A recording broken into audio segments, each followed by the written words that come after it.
பதினெண் சித்தர் திருவடிகள் போற்றி. அனைவருக்கும் வணக்கம். நாம் இன்னைக்கு பதிவில் என்ன பார்க்க போகிறோம் அப்படின்னு சொல்லி பார்த்தோம்னாக்கா, ஒருத்தர் கேட்டிருந்தாரு, ஒவ்வொரு கிழமையில் எந்தெந்த கிழமையில் என்னென்ன வேலைகள் செய்யலாம் அது நல்லாயிருக்கும் அப்படின்றத பற்றி எனக்கு கொஞ்சம் விளக்கமாக சொல்லுங்கள் அப்படின்னு சொல்லி வாட்ஸ்அப்பில் சொல்லி கேட்டிருந்தாரு. அது வாட்ஸ்அப்பில் ஒரு நபருக்கு மட்டும் கொடுக்குறத விட ஒரு வீடியோவாக கொடுத்துடலாமே, எல்லாருக்கும் கொஞ்சம் யாரும் பார்க்குறவங்களும் கொஞ்சம் யூஸ்ஃபுல்லாக இருந்துட்டு போட்டுமே அப்படின்ற மாதிரி தான் இந்த வீடியோவை நம்ம பதிவு பண்ணுறோம். இதில் நம்ம என்ன பார்க்க போகிறோம் அப்படின்னு சொன்னால், என்ன கிழமையில் என்ன வேலைகள் செய்யலாம், எந்த நேரத்தில் செய்யணும் அப்படின்றது பற்றி நம்ம விவரமாக இந்த வீடியோவில் நம்ம பார்ப்போம். முதல்ல ஞாயிற்றுக்கிழமையில் முதல்ல நேரத்தை குறிச்சுக்கோங்க. எல்லாருமே காலையில் 7:30 10 மணி வரைக்கும், காலையில் 7:30 10 மணி வரைக்கும், மதியம் 2 மணிலிருந்து 4 மணி வரைக்கும், இரவு 9 12 மணி வரைக்கும். இது ஞாயிற்றுக்கிழமைக்கான காலம். நல்ல அந்த வேலைகள், முக்கியமான வேலைகள் செய்யறதுக்கான நேரம். சரி, இந்த கிழமையில என்னென்ன வேலைகள் செய்யலாம் அப்படின்னு சொல்லி பார்த்தீங்கன்னா, நீங்க இருக்கிற இடத்துல இருந்து வடக்கு திசை நோக்கி பயணம் போறதுக்கு, வடக்கு திசை நோக்கிய பிரயாணத்துக்கு நல்ல ஒரு நாள் ஞாயிற்றுக்கிழமை. சரியா? ஏதோ ஒரு முக்கியமான ஒரு காரியமாக நீங்கள் போகிறீங்க, வடக்க போக வேண்டியிருக்குது, நீங்கள் இருக்கிற ஊர்லேருந்து வடக்க பார்த்து போக வேண்டியிருக்குன்னா அது ஞாயிற்றுக்கிழமையாக நீங்கள் தேர்ந்தெடுக்கிறது ரொம்ப நல்லாயிருக்கும். அடுத்தது, அரசாங்கம் சம்பந்தப்பட்ட காரியங்கள், அரசு அதிகாரிகளை சந்திக்கிறது. ஏன்னா ஞாயிற்றுக்கிழமையில தான் கொஞ்சம் லீவில் இருப்பாங்க, கொஞ்சம் போனால் கொஞ்சம் சைடில் நல்லா பார்த்துட்டு வரலாம் அப்படின்னு கூட இருக்கலாம், அப்படின்னு வச்சுக்கலாம். அது மாதிரி அரசு அதிகாரிகளை சந்திக்கிறதுக்கு, நோய்களுக்கு மருந்து சாப்பிட ஆரம்பிக்கிறதுக்குள்ள நாள். உங்களுக்கு ஒரு நோய் இருக்குது, அதுக்காக நீங்கள் மருந்து சாப்பிட போகிறீங்க, அல்லது ஒரு கற்ப மருந்துகள், அது மாதிரி நிறையா இருக்குது இல்லையா, நல்ல விஷயங்களுக்கானதும். அந்த மருந்துகள் சாப்பிட்றதுக்கான நல்ல நாள் ஞாயிற்றுக்கிழமை. சரியா? ஆக ஞாயிற்றுக்கிழமையில் அதே மாதிரி அரசியல் சம்மந்தப்பட்ட பணிகளை தொடங்குறதுக்கு, அரசியல் சம்மந்தப்பட்ட பணிகளில் ஈடுபடுறதுக்கு, எலெக்ஷன் நேரம் வருது, அதனால் கொஞ்சம் இது பார்த்துக்கங்க. அரசியல் சம்மந்தப்பட்ட பணிகளை தொடங்குறதுக்கு ஞாயிற்றுக்கிழமை நல்ல நாள். வடக்கு திசை நோக்கி பயணம் பண்ணுறதுக்கு, அரசாங்கம் சம்மந்தப்பட்ட காரியங்களை தொடங்குறதுக்கு, அரசு அதிகாரிகளை சந்திக்கிறதுக்கு, மருந்து சாப்பிட்றதுக்கு, இதுக்கெல்லாம் இந்த ஞாயிற்றுக்கிழமை நம்ம ஏற்கனவே சொன்ன அந்த கால அளவில் தொடங்குறது நல்ல பலனை தரக்கூடியது. இன்னும் அதுக்குள்ளார சூட்சமாக இன்னும் நிறையா உள்ளே போகலாம். நம்ம அவ்வளோ உள்ளே போக வேண்டியதில்லை, ஓரளவுக்கு அதை நம்ம வீடியோவில் சொல்லுவோம். இன்னும் நிமிஷம், நொடி கணக்குகளில், செகண்ட் கணக்குகளில் அந்த கணக்குகள் இருக்குது. அதை பற்றி நான் உங்களுக்கு பின்னாடி விளக்கமாக சொல்கிறேன். இப்போ நீங்கள் பொதுவாக இதை தெரிஞ்சு வச்சுங்க. அடுத்தது திங்கட்கிழமை. இது உகந்த காலங்கள், அதாவது ரொம்ப முக்கியமான அந்த காலகட்டங்கள். காலையில் 6 7 மணி வரைக்கும், மதியம் 12 2 மணி வரைக்கும், இரவுல 6 மணிலிருந்து 9 மணி வரைக்கும், அடுத்தது 10 மணிலிருந்து 11 மணி வரைக்கும். சரியா? காலையில் 6 7, மதியம் 12 2, இரவுல 6 9, 10 11. இந்த கிழமையில என்னென்ன வேலைகள் செய்யலாம்? புதுமனை புக, அதாவது புதுசாக வீடு கட்டடங்கள் கட்டியிருக்கீங்க, இல்லை வாடகைக்கு போகிறீங்க, ஏதோ ஒன்று, ஒரு வீட்டில் இருந்து இன்னொரு வீட்டுக்கு போகிறீங்க அப்படின்னு சொன்னால், குடியிருக்கிறதுக்காக ஒரு புதுசாக ஒரு வீட்டுக்கு போகும்போது, இடத்துக்கு போகும்போது, அதுக்கு இந்த திங்கட்கிழமை ரொம்ப நல்லது. அது வளர்பிறையாக இருக்கிறது ரொம்ப ரொம்ப நல்ல விஷயமா இருக்கும். சீமந்தம் பண்ணுறதுக்கு, சரியா? அதே மாதிரி விதைக்கிறதுக்கு, உரம் போடுறதுக்கு. எங்கடா வயல் இருக்குது, நான் விதைக்கிறது உரம் போடுறதுன்னு கேட்குறீங்களா? அதுக்கு நான் என்ன பண்ணுறதுன்னு தெரில. ஓகே, விதைக்கிறதுக்கு உரம் போடுறதுக்கெலாம் அப்படின்னு சித்தர்கள் எழுதி வச்சுட்டு போயிருக்காங்க. விருந்து உண்ண, ஒரு உறவு நமக்கு தொடர்ந்து வேணும் அப்படின்னு நாம் நினச்சோம்னா, இவங்களோட உள்ள உறவு நமக்கு தொடர்ச்சியாக வேணும் அப்படின்னு நாம் எதிர்பார்த்தோம் அப்படின்னு சொன்னால், அதுக்கு இந்த திங்கட்கிழமையை நம்ம பயன்படுத்துறது. திங்கட்கிழமை அன்னைக்கு ஒரு வீட்டில் போய் கை நினச்சோம்னா அந்த உறவு நீடிச்சு நிற்கும். அடுத்தது, ஆடு மாடுகள் வாங்க. சரியா? ஆடு மாடுகள் வாங்குறதுக்கு, காது குத்துறதுக்கு. ஆடு மாடுனா வெறும் ஆடு மாடு மட்டும் இல்லை, எல்லா உயிரினங்களும் சரியா, அது வாங்குறதுக்கு, காது குத்துறதுக்கு, அதே மாதிரி ருது சாந்தி, அதாவது மஞ்சள் நீராட்டு விழான்னு சொல்லுவாங்கல்ல, அது வைக்கிறதுக்கு, பெண் பார்க்க போக, ரொம்ப முக்கியமான விஷயம்ல, அது பார்த்துங்க. கல்யாணம் நடக்கலை அப்படின்னு சொன்னால் திங்கக்கிழமை அன்னைக்கு பொண்ணு பார்க்க போங்க, அந்த பொண்ணு வைக்க ஆகிடும். வியாபாரம் தொடங்க, வியாபாரமோ தொழில் அந்த மாதிரியான விஷயங்களுக்கு ஆரம்பிக்கிறதுக்கு. தென் திசை பிரயாணம், தெற்கு நோக்கி பயணங்கள் வந்து திங்கட்கிழமை பண்ணுறது நல்ல பலனை தரக்கூடியதாக இருக்கும். அடுத்தது என்ன அப்படின்னு சொன்னால், காதலை சொல்ல, ரொம்ப ரொம்ப முக்கியமான விஷயம் இதுதான் இல்லை. ஒரு பொண்ணையோ ஒரு பையனையோ லவ் பண்ணிங்கன்னா திங்கக்கிழமை அன்னைக்கு போய் லவ் சொல்லுங்கள், சக்ஸஸ் ஆகிடும். டைமிங் ஏற்கனவே சொல்லியிருக்கு. காலையில் 6லேருந்து 7 மணி வரைக்கும் அந்த பையனை எழுந்திரிச்சிக்க மாட்டான், பிள்ளை எழுந்திரிச்சிக்காது. மத்தியானம் லஞ்ச் டைமு சாப்பிட்டு ஃப்ரீயாக இருக்கிற நேரத்தில் சொல்லலாம். அப்படி இல்லைன்னா வேலைகள்லாம் முடிச்சுட்டு அந்த சாயந்தரம் 6லேருந்து 9 மணிக்குள்ளார சொல்லிடுங்க. சரியா? ஆக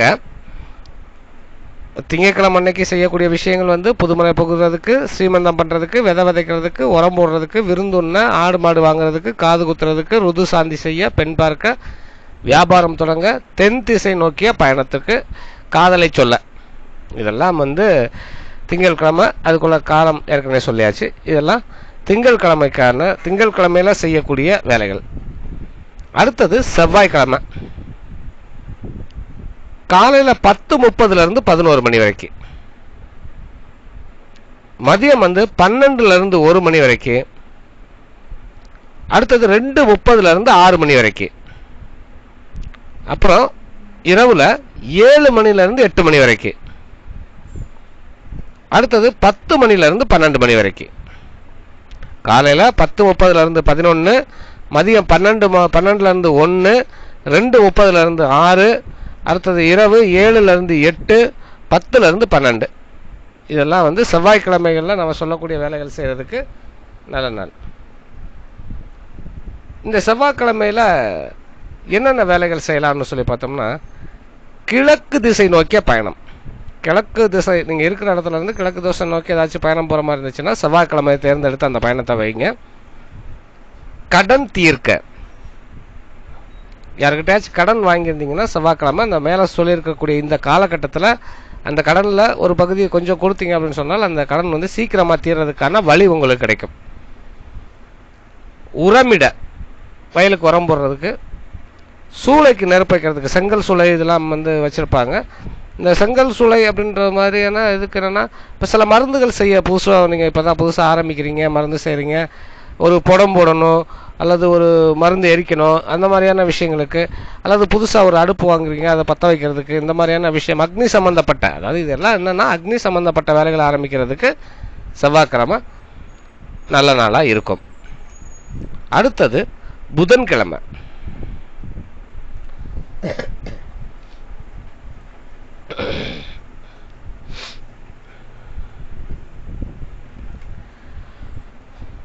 நேரம் காலையில் 9 முதல் 10, மதியம் 1:30லேருந்து 3, 4 மணிலேருந்து 5,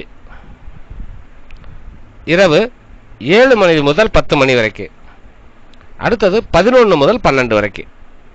அதாவது காலையில் 9 to 10, மதியம் 1:30லேருந்து 3, 4 மணிலேருந்து 5, இரவு வந்து 7 மணிலேருந்து 10, 11 மணிலேருந்து 12 மணி வரைக்கும்.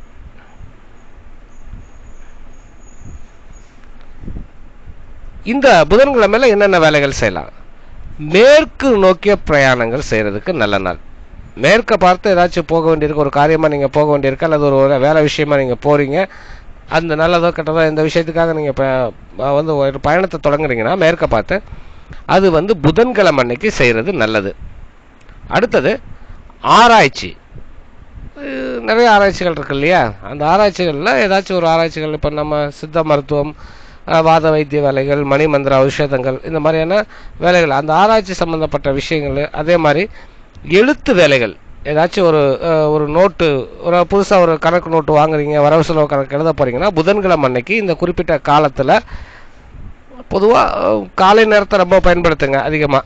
இப்போ புதன்கிழமைனா அந்த 9லேருந்து 10 மணி வரைக்கும் இருக்கு இல்லையா, இந்த காலகட்டத்தை அதிகமாக பயன்படுத்துங்க, நல்ல பலனை தரக்கூடியதாக இருக்கும். மற்றது இருக்கும், இருந்தாலும் ஒரு 100% ஒரு இதுக்கு வந்து அந்த காலையில் 9லேருந்து 10 மணி வரைக்கும் பயன்படுத்துறது எல்லா வேலைக்குமே பொதுவாக எல்லா கிழமையிலையுமே அந்த முதல் காலையில் இருக்கக்கூடிய அந்த காலத்தை நம்ம பயன்படுத்துறது ரொம்ப நல்லாயிருக்கும். அப்போ அந்த நோட்டு ஒரு புதுசாக வாங்கி ஒரு இது பண்ணுறீங்க, அல்லது ஒரு ஸ்கூலுக்கு படிக்கிறதுக்கு பசங்களை அனுப்புகிறோம், அப்போ அவங்களுக்கு அந்த நோட்டில் அவங்களுடைய பேர் எழுதுறது, பிள்ளையார் சொல்லி போடுறது, லாபம் போடுறது, இந்த கணக்கில் அக்கௌண்ட்ஸ் புதுசாக ஓப்பன் பண்ணுறீங்க அந்த அக்கௌண்ட்ஸ் டீட்டெயில்ஸ் எழுதுறது, இந்த மாதிரியான எந்த ஒரு எழுத்து சம்பந்தமான வேலைகளுக்கும் இந்த நேரம் நல்லது. வக்கீலை சந்திக்க ஏதாச்சும் கோர்ட்டு கேஸ் ஏதாச்சும் இருந்துச்சுன்னாக்கா அதில் அந்த அட்வொகேட்டை நீங்கள் பார்க்குறதுக்கு வந்து புதன்கிழமை அன்னைக்கு போங்க. புதுமனை புக, அதாவது புதுசாக வீடு கட்டியிருக்கிறவங்க வீடு குடி புகிறதுக்கு, குளம் கிணறு தோண்ட, இப்போ அப்படி ஒரு வாய்ப்பே தெரியல, இருந்தாலும் தெரிஞ்சு வச்சுக்கோங்க. ஏர் ஓட்டுறதுக்கு, விதை விதைக்கிறதுக்கு, கதிர் அறுக்கிறதுக்கு, காது குத்துறதுக்கு, சீமந்தம் பண்ணுறதுக்கு, விருந்து உண்றதுக்கு, ஆடை ஆபரணங்கள் வாங்குறதுக்கு ரொம்ப முக்கியமான ஒரு நல்ல நாள். வியாபாரம் தொழில் சம்பந்தப்பட்ட விஷயங்கள் புதுசாக தொடங்குறதுக்கு இந்த புதன்கிழமை ரொம்ப நல்ல நாளாக இருக்கும். சரியா, இது புதன்கிழமைக்குள்ளது. ஆக புதன்கிழமையில் உள்ள நேரம் எப்போனா 9 முதல் 10 காலையில், 1:30லேருந்து 3, 4லேருந்து 5 மணி வரைக்கும் வந்து மதியம், 7 மணிலேருந்து 10 மணி, 11 மணிலேருந்து 12 மணி வரை இது வந்து இரவு. இதில் என்னென்ன வேலைகள் செய்யலாம்? மேற்கு உள்ள பயணம், ஆராய்ச்சி, எழுத்து வேலைகள், வக்கீலை சந்திக்க, புதுமனை புகுவிழா, குளம் கிணறு தோண்ட, ஏர் உழ, விதை விதைக்க, கதிரறுக்க, காது குத்த, சீமந்தம், விருந்துண்ண, ஆபரணம் வாங்க, தொழில் வியாபாரம் தொடங்குறதுக்கு நல்ல நாள். ஒரு வியாபாரத்துக்காக வெளியில் கிளம்புறீங்கன்னா அந்த புதன்கிழமை அன்னைக்கு கிளம்புறது ரொம்ப நல்ல ஒரு பலனாக தரக்கூடியதாக இருக்கும். அடுத்தது வியாழன். காலம் காலையில் 9:30லேருந்து 10:30 வரைக்கும்,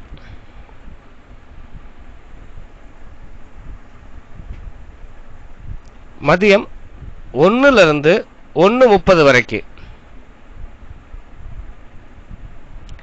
4:30லேருந்து 7 மணி வரைக்கும் வச்சுக்கலாம். நீங்கள் 6 மணின்னு வச்சுக்கோங்க, 6 மணின்னு வச்சுக்கோங்க. 4:30லேருந்து 6. அப்புறம் இரவு வந்து 6லேருந்து 7, 8லேருந்து 9. அடுத்து இதில் என்னென்ன வேலைகள் நம்ம செய்யலாம் ஆரம்பிக்கலாம் அப்படின்னு சொன்னால், மேற்கு நோக்கிய பயணங்களுக்கு வியாழக்கிழமை நல்லது. மேற்கு நோக்கிய பயணங்களுக்கு வியாழக்கிழமை நல்லது. புதுசாக ஒரு உத்தியோகத்தில் சேர்றோம்னா அதுக்கு நல்லது. புது வீடு கட்டி குடி போகிறதுக்கான நல்ல நாள். பணம் கொடுக்க வாங்குறதுக்கோ அல்லது கொடுக்கறதுக்கோ நல்ல நாள். ஏர் உழுறதுக்கு, விதை விதைக்கிறதுக்கு, கருது அறுக்கிறதுக்கு, காது குத்துறதுக்கு, சீமந்தம் பண்ணுறதுக்கு, விவசாயம் சம்பந்தமான கருவிகள் வாங்குறதுக்கு சிறந்த ஒரு நாள். திருமணம் நடத்தலாம். சரியா, தாம்பத்தியம் வச்சுக்கிறது இந்த புதன் வியாழன் வெள்ளி இந்த 3 நாள் வந்து எப்போவுமே நல்லது. ஒரு அந்த அந்த காலகட்டங்களில் வந்து நல்ல பதிவுகள் வந்து, அதாவது நல்ல வைப்ரேஷன்ஸ் வந்து பூமியில் வந்து நிறைஞ்சிருக்கக்கூடிய நாளாக இருக்கும். வளர்பிறை திங்கள், வளர்பிறை புதன், வியாழன் வெள்ளி இந்த நாட்கள் வந்து, வியாழன் வெள்ளி வந்து வளர்பிறை தேய்பிறைன்ற வித்தியாசம் இல்லை. புதன்லையும் திங்கள் கிழமையிலையும் வந்து வளர்பிறையாக இருக்கிறது கொஞ்சம் நல்லது, கொஞ்சம் இல்லை ரொம்பவே நல்லது. அதை கனெக்ட் பண்ணி வச்சுக்கோங்க. சரியா, இது பொதுவான ஒரு விதி. நான் சொல்கிறது இதில் சம்மந்தப்பட்டதில்லை, பொதுவாக உள்ள ஒரு விதி. அப்போது வியாழக்கிழமையில் என்னென்ன வேலைகள் செய்யலாம்? மேற்கு நோக்கிய பயணம், உத்தியோகத்தில் சேர, புதுமனை புகுவிழா, பணம் கொடுக்க வாங்க, ஏர் உழ, விதை விதைக்க, கதிர் அறுக்க, காது குத்த, சீமந்தம் செய்ய, விவசாய கருவிகள் வாங்க, திருமணம் நடத்த. அதே மாதிரி இன்னொரு முக்கியமான விஷயம் என்னென்னா, இந்த வியாழக்கிழமைகளில் மந்திர ஜபங்கள், குரு மந்திரம், அதே மாதிரியான சில மந்திர உருக்கு இது ஜபம் வந்து பண்ணுறது வந்து, அதுவும் பொதுவாக சொல்லணும் அப்படின்னு சொன்னால் குரு மந்திர சித்திக்கு வந்து முக்கியமான ஒரு நாள் வியாழக்கிழமை ஆரம்பிக்கிறது மிக நல்லதாக இருக்கும். ஒரு குருவை சந்திக்கவோ அல்லது குருவுக்கு ஒரு காணிக்கை கொடுக்கறது, குரு தட்சணை பண்ணுறது, குருவை போய் வணங்குறது, குருவை பார்க்கறது, இந்த மாதிரியான எல்லா விஷயங்களுக்கும் வியாழக்கிழமை ரொம்ப ரொம்ப நல்ல நாளாக இருக்கும். சரியா? அதுக்கு நிறைய விஷயங்கள்லாம் சொல்லுவாங்க, அதெல்லாம் நம்மளே சொல்லிக்கிட்டா சரியாக இருக்காது. பொதுவாக குரு சம்மந்தப்பட்ட விஷயங்கள் பண்ணுறதுக்கு வியாழக்கிழமை ரொம்ப நல்ல நாள். அதுக்கான காலம் காலையில் 9:30 10:30, மாலையில் 1 1:30, 4:30 6, அடுத்தது இரவு 6 7, 8 9. இது காலம். செய்யக்கூடிய வேலைகள் என்ன அப்படின்னு சொன்னாக்கா, மேற்கு நோக்கிய பயணம், உத்தியோகத்தில் சேர, புதுமனை புகுவிழா, பணம் கொடுக்க வாங்க, ஏர் உழ, விதை விதைக்க, கதிர் அறுக்க, காது குத்த, சீமந்தம் செய்ய, விவசாய கருவிகள் வாங்க, தாம்பத்தியம், திருமணம். சரியா? இதெல்லாம் வியாழக்கிழமையில செய்யக்கூடியது. அடுத்தது வெள்ளிக்கிழமை. காலையில் 6 9 மணி, மதியம் 1 1:30, 5 மணிலிருந்து 6 மணி, இரவு 8 9, 10:30 11. காலையில் 6 9, மதியம் 1 1:30, 5 6, 8, அடுத்து இரவு 8 மணிலிருந்து 9 மணி, 10:30 11 மணி வரைக்கும் வெள்ளிக்கிழமையில் இருக்கக்கூடிய நல்ல காலங்களாகும். இதெல்லாம் இதில் என்ன வேலை செய்யலாம் அப்படின்னாக்க, வட திசை பயணம், வடக்கு பார்த்து பார்க்கக்கூடிய பயணங்களுக்கு சிறப்பாக இருக்கும், ரொம்ப சிறப்பாக இருக்கும். பெண் பார்க்க, பொண்ணு பார்க்க போனாக்கா நல்லது செய்யும். காதல் செய்ய நமக்கெல்லாம் ரொம்ப தேவைப்பட்ட ஒரு விஷயம். அப்புறம் கடன் வசூலிக்க போகிறதுக்கு, ஒருத்தர்கிட்ட நீங்கள் கொடுத்த கடனை வாங்கிறதுக்கு போனீங்கன்னா நல்லாயிருக்கும். வாகனம் வாங்க, வண்டி வாகனங்கள் வாங்கிறதுக்கு, ஏர் ஓட்டுறதுக்கு, காது குத்துறது, ருதி சாந்தி செய்கிறது, இதெல்லாம் இது விருந்துண்ண தக்க நாள். வெள்ளிக்கிழமை அன்னைக்கு ஒருத்தர் வீட்டில் போய் நம்ம விருந்து சாப்பிட்டோம்னா அந்த உறவு பிரிஞ்சு போகாமல் நினச்சிருக்கும். இதில் இந்த விருந்து உண்ணன்னு சொல்லி கொடுத்துருக்கக்கூடிய, ஸ்பெஷலாக கொடுத்துருக்கிறது போக மிச்ச நாட்களில் புதுசாக, அதாவது டெய்லி போய் பக்கத்து வீட்டில் ஓசியில் கறி வாங்கி சாப்பிட்றது, அதெல்லாம் அதுக்காக நான் வியாழக்கிழமை தான் போவேன், வெள்ளிக்கிழமை தான் போகணும்லாம் சொல்லாதீங்க. அது எப்போ மாதிரி ரெகுலராக நடக்கட்டும். மற்றபடி பொதுவாக ஸ்பெஷலாக ஒரு வீட்டுக்கு ஒரு விருந்தாடியாக நம்ம போகிறோம் அப்படின்னு சொன்னால், இந்த வெள்ளிக்கிழமை இந்த விருந்து உண்ணன்னு சொல்லிட்டு நான் அதில் சொல்லியிருக்கிறேன், அந்த நாட்களில் தேர்ந்தெடுத்து பண்ணுங்கள், ரொம்ப நல்லது. அப்போது வெள்ளிக்கிழமையில் செய்யக்கூடிய வேலைகள் என்னென்ன? வட திசையில் பயணம், பெண் பார்க்க, காதல் செய்ய, கடன் வசூலிக்க, வண்டி வாகனங்கள் வாங்க, ஏர் உழ, காது குத்த, ருது சாந்தி செய்ய, விருந்துண்ண, இன்னும் நிறையா வெள்ளிக்கிழமையில் பொதுவாகவே நல்லது கெட்டது எல்லா விஷயங்களுமே பண்ணலாம். நல்ல விஷயங்கள் பண்ணிங்கன்னா பகலில் பண்ணுங்கள், கெட்டது ஏதாச்சும் பண்ணிங்கன்னாக்கா நைட்டில் பண்ணுங்கள். வெள்ளிக்கிழமை அந்த மாதிரியான விஷயங்களுக்கு பயன்படுத்திக்கலாம். அடுத்தது சனிக்கிழமை. இதோடைய காலம் பார்த்தீங்கன்னா, காலையில் 7 மணிலிருந்து 7:30, 10:30 12, மதியம் 12 1,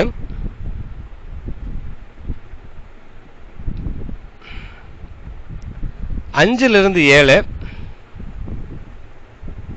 நைட்டு 9 மணிலிருந்து 10 மணி வரைக்கும். அடுத்தது என்ன அப்படின்னு சொன்னால், இதில் செய்யக்கூடிய விஷயங்கள் என்னென்னா, தென் திசை பயணம். அடுத்தது நிலபுலம் சம்பந்தப்பட்ட, அதாவது நிலம், வீடு, அந்த மாதிரியான இடம், பூமி சம்பந்தப்பட்ட விஷயங்கள் எதனாலும் செய்யலாம், நல்லாயிருக்கும். இரும்பு ஜாமான்கள், எண்ணெய் போன்ற பொருள்கள் வாங்குறதுக்கு, இரும்பு ஜாமான் வாங்குறது, எண்ணெய் வாங்குறது, எள்ளு வாங்குறது, கருப்பு பயிர்கள், கருப்பு நிறத்தில் இருக்கக்கூடிய பயிர்கள், கருப்பு நிறத்தில் இருக்கக்கூடிய துணிகள், இந்த மாதிரியான விஷயங்கள் வாங்குறதுக்கு, அதே மாதிரி விற்கிறதுக்கு, வாங்குறது மட்டும் இல்லை விற்கிறதுக்கும் இந்த சனிக்கிழமை நல்ல நாள். சரியா? அப்போது சனிக்கிழமை காலையில் 7 7:30, 10:30 12 மணி வரைக்கும், மதியம் 12 1, 5 7, அது 5 6, அப்புறம் இப்படி பிரித்து போடலாம், அது எப்படினாலும் பண்ணிக்கலாம், ஒன்றும் பிரச்சனை இல்லை. இரவு 9 10 மணி வரைக்கும். சரியா?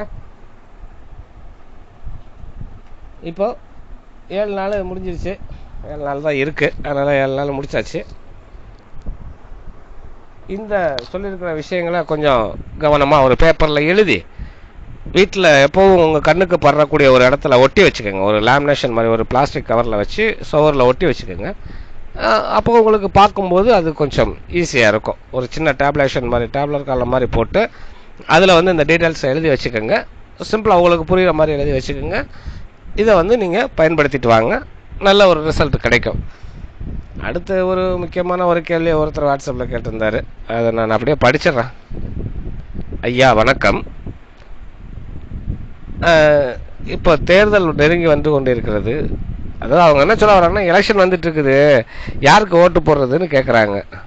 நீங்கள் எவ்வளோ நல்ல கருத்துக்கள்லாம் சொல்லிட்டு இருக்கிறீங்க, இதுக்கும் எங்களுக்கு ஒரு வழிகாட்டுங்கன்னு. சப்பா, நமக்கு ஏற்கனவே வாயில் வாஸ்து சரியில்லை. இதில் இப்படி வேற ஒரு கேள்வியை கேட்டு அதையும் வீடியோவில் பதிவு பண்ணுங்க, நாங்கள் எல்லாரும் பார்க்குறதுக்கு இப்போ நான் சரியாக இருக்குமா? எப்படி நம்மளை கோத்து விடுறாங்கன்னு பாருங்க. நம்ம மக்கள்கிட்ட ஒரு விஷயம் என்னென்னா, எல்லாரும் என்ன நினச்சிக்கிறோம்னா, நம்ம ஓடி போய் ஓட்டு வரிசையில் நின்று ஓட்டு போட்ட உடனே தான் அங்கே எல்லாரும் ஜெயிச்சிட்டாங்கன்னு நம்மலாம் நினச்சிட்ருக்குறோம். உண்மை அதுவானா இல்லை. இப்போவே எம்பி யார், எம்எல்ஏ யார், பிரதமர் யார், முதலமைச்சர் யாருன்னு ஏற்கனவே முடிவு பண்ணி வச்சுருப்பாங்க. சரியா? இதை முடிவு பண்ணுறது நாம் நினைக்கிறோம் நாம் போடுற ஓட்டுன்னு இல்லை. என்னோட பார்வையில் நான் சொல்கிறேன். சரியா? இதை நீங்கள் அப்படியே ஏற்றுக்கணும், எல்லோரும் ஆமாம் ஆமான்னு சொல்லணுன்றதெல்லாம் இல்லை. என்னுடைய பார்வையில் நாம் போடுற ஓட்டில் இங்கே வந்து ஒன்றும் நடக்கிற மாதிரி எனக்கு தெரியல. நான் பார்த்த வரைக்கும் அது எல்லாமே வேறு சில கணக்குகளில் போயிட்டுருக்குது. அப்படி தான் எனக்கு கிடைச்ச தகவல்கள், நான் தெரிஞ்சுக்கிட்ட விஷயங்கள்லேருந்து தான் நான் பேசுகிறேன். அப்படி தான் இங்கே நடந்துகிட்ருக்குது. அதனால் எப்படி ஓட்டு போட சொல்கிறது உங்களை? நம்ம யாருக்கு போட்டாலும் அது அவங்க முடிவு பண்ணவங்க தான் ஜெயிக்க போகிறாங்க, அது வேறு விஷயம். இருந்தாலும் நம்ம மனசு திருப்திக்கு வெறும் ஓட்டு போடுற அன்னைக்கு போங்க. அங்கே இந்த போட்டியாக அடிக்க வச்சுருப்பாங்க. வடிவேல் சொன்ன மாதிரி குரு குரு குரு குருன்னு அதையே பாருங்கள். உங்களுக்கு எதெல்லாம் பிடிக்குதோ, எதெல்லாம்னா அதுக்காக நீங்கள் ஒரு 10 15 அமுக்கிட்டு வந்துடாதீங்க. யோசிங்க, ஒரு நிமிஷம் யோசனை பண்ணுங்க. நம்ம இதை ஒரு தமாஷா ஜாலியாக நம்ம சொன்னாலுமே கூட, நமக்கு அதிகபட்சமாக இந்த அடிமை நாட்டில் நம்மலாம் நினச்சிட்டு இருக்கிறோம், நம்ம தான் வந்து ஜனநாயக நாடு, நம்ம தான் வந்து நம்ம எல்லாருமே ராஜாக்கள் அப்படின்லாம் வந்து பாட்டெலாம் பாடியிருக்காங்க சினிமாவில். அப்போ நம்ம எல்லாருமே ராஜா தான் அப்படின்னு சொல்லிட்டுலாம் கனவு வேணால் பார்த்துட்டு இருக்கலாம் வீட்டில். நம்மெல்லாம் கிட்டத்தட்ட ஒரு அடிமைகள் தான். கிட்டத்தட்டலாம் இல்லை, முழுமையாக ஒரு அடிமைகள் தான். உங்களுக்கான ஒரு உரிமை ஒன்று மிச்சம், இன்னும் கொஞ்சோண்டு, அதாவது முழுமையாக கிடையாது. உங்களுக்கு முழுமையாக உரிமையெல்லாம் கொடுக்கப்படல. நீங்கள் போடுற எல்லா ஓட்டும் அப்படியே போய் விழுந்து தான் அங்கே வந்து ஒருத்தன் ஜெயிக்கிறான் தோக்குறான்றதெல்லாம் இங்கே இல்லை. அதனால் அதை வந்து அப்படி நீங்கள் பார்க்காதீங்க. இருந்தாலும் நம்மளுடைய கடமையை நம்ம செய்யணும் இல்லையா? நமக்குன்னு சொல்லி ஒரு கடமை இருக்குது. ஓட்டு போடுறதுன்றது நம்மளுடைய கடமை, அதை நாம் கண்டிப்பாக செய்யணும். அப்போது 500 ரூபா இன்றைக்கி சம்பளம் போய்டுன்னு சொல்லிட்டு வருஷம் நிற்கிறதுக்கு வருத்தப்பட்டுட்டு வீட்டில் உட்காந்து டிவியில் ஏதாச்சும் ஒரு படத்தை போட்டு பார்த்துட்டு உட்காந்துருக்காம போய் எல்லோரும் ஓட்டு போடுங்க. நான் என்ன சொல்ல வரேன், என்னக்கிட்ட கேட்டிங்கன்னா என்னோடய தனிப்பட்ட கருத்து தான் இது. நான் யாரையும் குறையாவோ அல்லது அதிகப்படுத்தியோ சொல்லலாம் விரும்பலை. பாருங்கள், இவ்வளோ காலங்கள் வந்து இருக்கக்கூடிய இந்த அரசியலில், இந்த ஜனநாயக நாடுன்னு சொல்லி நம்ம வந்து 47 சுதந்திரம் வாங்கினதுக்கு அப்புறம் நடந்த அத்தனை அரசியல் தேர்தல்கள்லையுமே வந்து ஒரு குறிப்பிட்ட ஒரு கட்சியை நம்ம வந்து பிடிச்சி தொங்கிக்கிட்டே இருக்கிறோம். இன்ன வரைக்கும் அவங்க நம்மளை காப்பாற்றினதில்லை. இன்ன வரைக்கும் நம்மளை காப்பாற்றுனதில்லை. அப்படி யாராச்சும் ஒருத்தர் காப்பாற்றிருந்தாங்கன்னா நாம் திரும்பி வந்து இந்த நாட்டில் எலெக்ஷனே வைக்க வேண்டியதில்லை.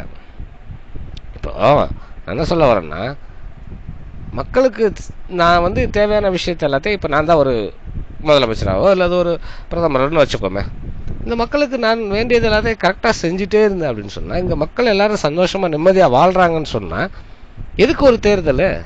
அது தேவையே இல்லைல்ல. நான் சொல்கிறது எல்லாமே சரியாக இருக்குது, நான் செய்கிறது எல்லாமே சரியாக இருக்குதுன்னா இங்கே எதுக்கு ஒரு தேர்தல்?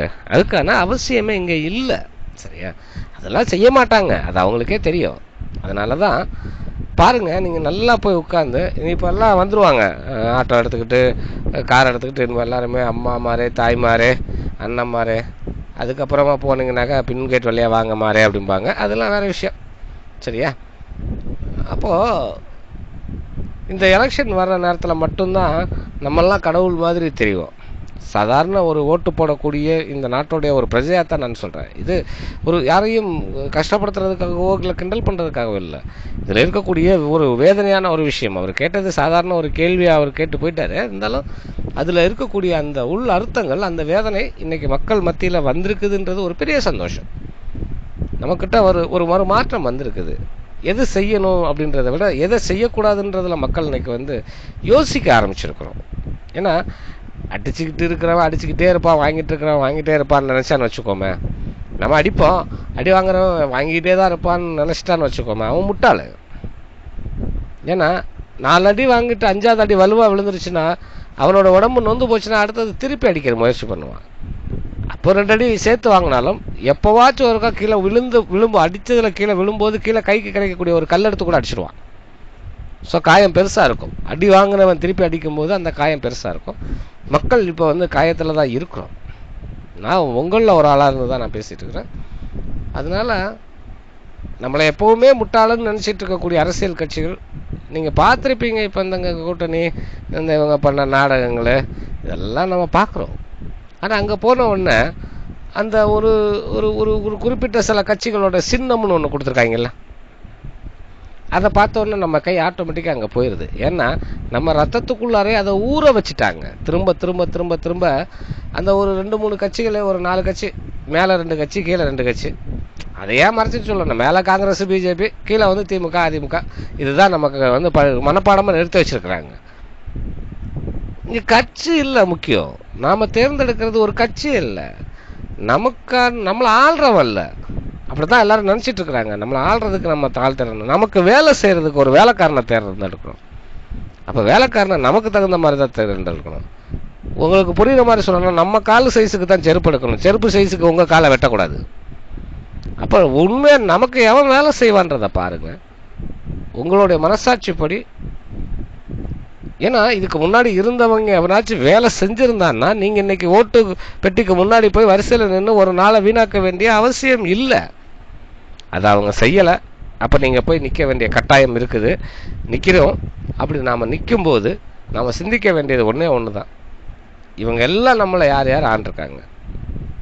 இவங்க எதையாச்சும் ஒரு மாற்றத்தை இங்கே கொண்டு வந்திருந்தாங்கன்னா நான் சொல்லுவாங்க, நாங்கள் ஜாதி மதத்தை ஒழிக்கிறோம். அப்போ ஏன் 60-70 வருஷமாக ஒழிக்கலை? நீங்கள் தானே இருந்தீங்க. இந்த 60-70 வருஷத்தில் இன்னும் ஜாதி மதத்தை ஒழிக்க முடியலையா? நாங்கள் குடிநீர் பிரச்சனையை தீர்ப்போம், இதே தான் 60-70 வருஷமாக நீங்களும் சொல்லிட்டு இருக்கிறீங்க, நாங்களும் கேட்டுட்ருக்குறோம். இப்படி ஒவ்வொரு விஷயத்தையும் நீங்கள் சீர்தூக்கி பாருங்கள். உங்களுடைய மனசுக்கு எது சரின்னு தோணுதோ அங்கே ஓட்டு போடுங்க. சரியா? இதுதான் நான் என்கிட்ட கேட்டிங்கன்னா அவ்வளோதான் சொல்லுவேன். இதுக்கு மேலே நான் பேசினேன்னா நம்ம வாய் கொஞ்சம் சரி கிடையாது. அதனால் இதெல்லாத்தையும் உங்களுடைய விருப்பத்தில் விட்டுறேன். இது மாதிரி என்னை சிக்கல்லாம் மாட்டி விடாதீங்க. கேள்வி கேட்டு உங்களோட எல்லா கேள்விகளுக்கும் பதில் சொல்லணுன்றது எனக்கு என்ன இருக்குது, அதில் எல்லா கேள்விக்கும் நான் பதில் சொல்லிட்டு உட்காந்துருக்க முடியாது. ஓரளவுக்கு தேவை என்ன இருக்கோ அதுக்கு தகுந்த மாதிரி, எனக்கு வாய்ப்புகள் எப்படி கிடைக்குதோ அதுக்கு தகுந்த மாதிரியான விஷயங்கள் நான் உங்களுக்கு சொல்லிட்டு வந்துட்டுருக்கிறேன். நன்றி. அடுத்த ஒரு நல்ல பதிவில் சந்திப்போம். ஜெய் காளி.